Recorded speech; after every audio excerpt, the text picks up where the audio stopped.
बहस को लेकर क्या विपक्ष अपना गोलपोस्ट नहीं बदल रहा है? आलोक जी, गोलपोस्ट नहीं शिफ्ट हो रहा है? क्योंकि आज जो खबर आई ओम बिरला साहब के सामने ये इंसिस्ट किया गया कि पीएम बोले, जिसमें बीजेपी का कहना है कि गृह मंत्री अमित शाह बोलेंगे। अब गृह मंत्री से भी आप लोग संतुष्ट नहीं है, राज्य का मामला है, ऑब्वियसली बीजेपी बोलेगी कि गृह मंत्री बोल रहे हैं, इससे ज्यादा क्या चाहिए? गोल पोस्ट शिफ्ट पर आपका जवाब। देखिए मुझे लगता है गोल पोस्ट कौन चेंज कर रहा है? गोल पोस्ट चेंज कर रही है भाजपा, जो 9 साल तक तो देश को कहती रही कि हमारी एक्ट ईस्ट पॉलिसी है। आपके चैनल्स पे भी कई बार एक्ट ईस्ट, एक्ट वेस्ट, पता नहीं कौन कौन सी शब्दावली इन्होंने घड़ी, और एक्ट ईस्ट पॉलिसी से गोल पोस्ट बदल कर आ गया ईस्ट इंडिया कंपनी पे। अब आज ये फिर विद्वेष की बात करना चाहते हैं। हम बार बार कह रहे हैं कि देश के प्रधानमंत्री को क्यों नहीं भाषण देना चाहिए पीएम को आकर संसद के अंदर? क्या ये मुद्दा ऐसा है? मणिपुर की तुलना क्या आप राजस्थान, मध्य प्रदेश, वेस्ट बंगाल किसी भी राज्य से करेंगे? मैं कहता हूं भाजपा शासित राज्यों से भी क्यों करेंगे? मध्य प्रदेश में भी रेप बहुत हुआ है, मैं तब भी तुलना नहीं करना चाहूंगा। कहीं पर भी रेप हुआ है वो गलत है। 59% रेप की बात की गई तो किसी आंकड़ों पर की गई, जबकि मैं उस बात से भी सहमत नहीं हूं। एक भी रेप होना हमारे लिए शर्मसार करने वाला है। लेकिन देश के प्रधानमंत्री कहते हैं 140 करोड़ लोगों का सर जो है वो शर्म से झुक गया, लेकिन उसके बावजूद 4 लाइन बोल रहे हैं, बयान देने में दिक्कत है। जो लोग राजस्थान, वेस्ट बंगाल, उत्तर प्रदेश, मध्य प्रदेश, किसी भी प्रदेश से मणिपुर की तुलना करना चाहते हैं, वो देश के साथ कहीं ना कहीं विद्रोह करना चाहते हैं, देश के साथ गद्दारी करना चाहते हैं, महिलाओं के साथ वो विद्वेष करना चाहते हैं। हम बार बार पूछ रहे हैं 267 हो, आलोक जी, एक सेकंड आपको टोक रही हूँ, लेकिन एक प्रश्न है मेरा इस पर। इसी को देखने का एक दूसरा पहलू ये भी है कि क्या महिलाओं की सुरक्षा राइट हिट स्टेट में अलग है और नॉन राइट हिट स्टेट में वही महिलाओं की सुरक्षा का मुद्दा कमजोर हो जाता है? क्या गलती है उन 2 महिलाओं की जिनका पश्चिम बंगाल में जिनको निर्वस्त्र किया गया? पूरा प्रश्न सुनिए सर। अंजना जी, क्या ये दोहरा रवैया नहीं है महिलाओं की? एक सेकेंड सर, मेरा प्रश्न पूरा होने दीजिए सर, क्योंकि आप इस पर कटाक्ष कर रहे हैं, इसलिए आपको इसके प्रश्न का जवाब देना चाहिए। और मैं उन तमाम बुद्धिजीवियों से ये प्रश्न पूछती हूं। मणिपुर पर सबसे बढ़ चढ़कर आज तक ने वो वीडियो दिखाया, मणिपुर पर निजी और सार्वजनिक रूप से हम लोगों ने सबसे प्रबल तरीके से मुद्दा उठाया। लेकिन क्या इसकी वजह से आप राजस्थान में जवाबदेही से भाग जाएंगे या ममता बनर्जी पश्चिम बंगाल में जवाबदेही से भाग जाएंगी?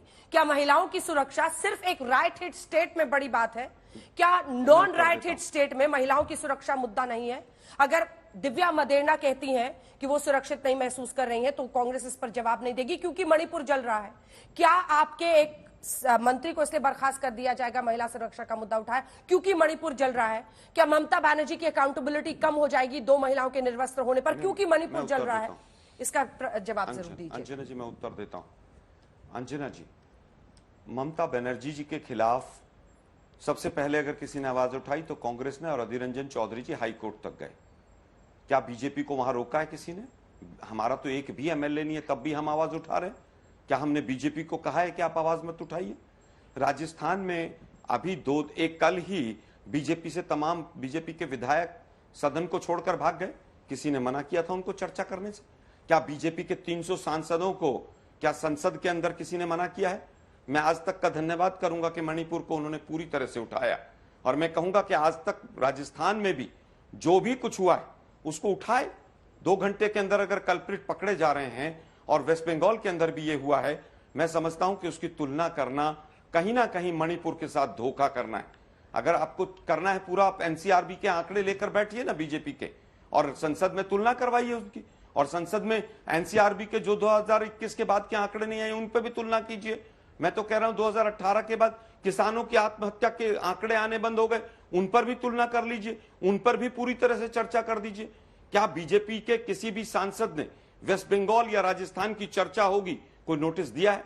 मुझे लगता है कि उनके स्पीकर हैं, उनके चेयरमैन हैं, नोटिस दें और चर्चा कराएं, हमारे सांसद उसका उत्तर देंगे। लेकिन यह कहना कि वेस्ट बंगाल और राजस्थान पे ऐसा है इसलिए हम मणिपुर पर चर्चा नहीं करेंगे, यह दुर्भाग्यपूर्ण है। हम केवल ये पूछना चाहते हैं मोदी साहब, जब तक सुप्रीम कोर्ट में मैटर नहीं गया आप खामोश क्यों थे?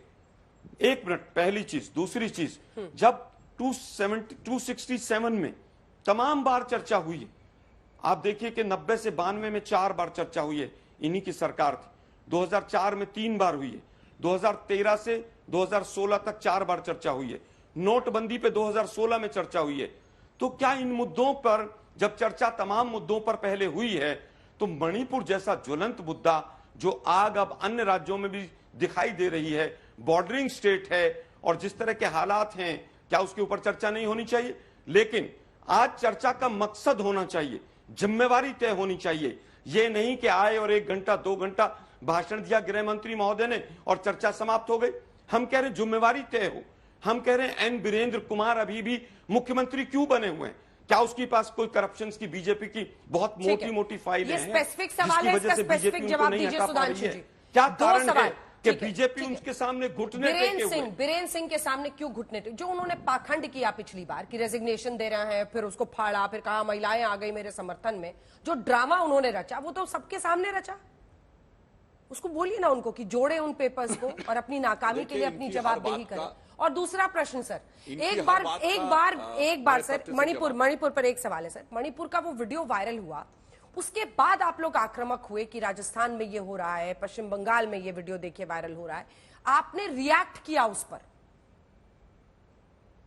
ऐसा नहीं होना चाहिए ना, बीजेपी में जाकर लड़ाई लड़ी है राजस्थान में और बंगाल में। मैं आपकी बात में संशोधन कर दूं, अंजना जी, आपकी बात में संशोधन कर दूं। हमने नहीं रिएक्ट किया, गहलोत सरकार की मंत्री ने रिएक्ट किया और फ्लोर ऑफ द हाउस पे रिएक्ट किया और इनकी विधायक ने रिएक्ट किया। दोनों में जमीन आसमान का अंतर होता है। सदन के पटल पर सरकार की कैबिनेट का मंत्री रिएक्ट करे और विपक्ष आरोप लगाए, दोनों में संवैधानिक स्थिति और गुणात्मक स्थिति में जमीन आसमान का अंतर है। और आलोक जी की बात में संशोधन कर दूं, ये कह रहे हैं कि भाई किसी ने नोटिस दिया नहीं दिया। मान्यवर, राज्यसभा में 1 दर्जन से अधिक नोटिस नियम 176 के तहत राजस्थान, छत्तीसगढ़, बंगाल के लिए दिए जा चुके हैं। बंगाल में पंचायत हिंसा के लिए मैं स्वयं नोटिस दे चुका हूं। मगर मैं अंजना जी देश की जनता को बताना चाहता हूं, इन्होंने लोगों ने 10-11 नोटिस दिए थे 267 के तहत, जो कि सभापति ने इसलिए रिजेक्ट कर दिए कि जब सरकार तैयार है ऑलरेडी बहस के लिए तो दूसरे नियम के तहत देने का औचित्य नहीं है। तो आज जानते हैं कितने नोटिस दिए?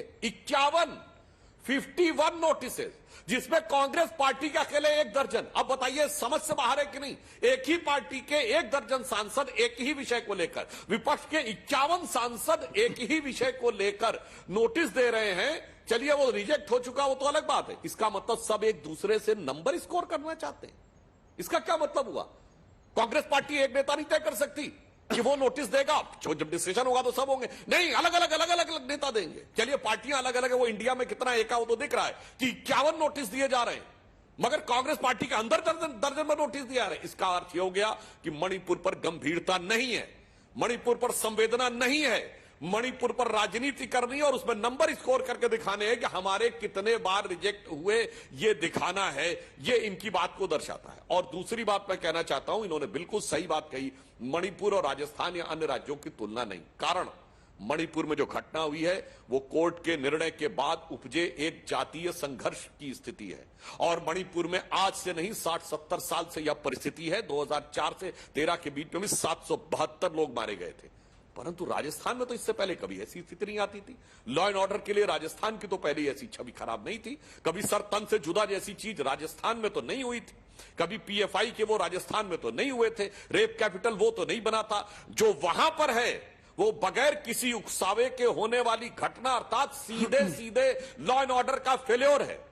जो मणिपुर में उसे आप सामान्य लॉ एंड ऑर्डर नहीं कह सकते, वो एक राष्ट्रीय चुनौती है। और ये इस बात पे मैं थोड़ा संतोष भी व्यक्त करता हूं। वो पार्टियां, 1 मिनट पूरी बात कर लूं रंजना जी, वो पार्टियां जिनका कोई नेता जिंदगी में मणिपुर नहीं गया होगा, मगर आज वो भी मणिपुर के लिए कह रहे हैं चलिए कम से कम पूरे राष्ट्र को एक होना चाहिए। ये वो कांग्रेस पार्टी जिसके खड़गे जी ने मणिपुर का चुनाव हारने के बाद यह बयान दिया था कि मणिपुर छोटा राज्य है, उसकी घटना से कोई फर्क नहीं पड़ना चाहिए, वो असंवेदनशील बयान था, पर वो भी साथ दे रहे हैं। अच्छी बात है। तो मतलब साफ है कि मणिपुर एक सामान्य लॉ एंड ऑर्डर की स्थिति नहीं है।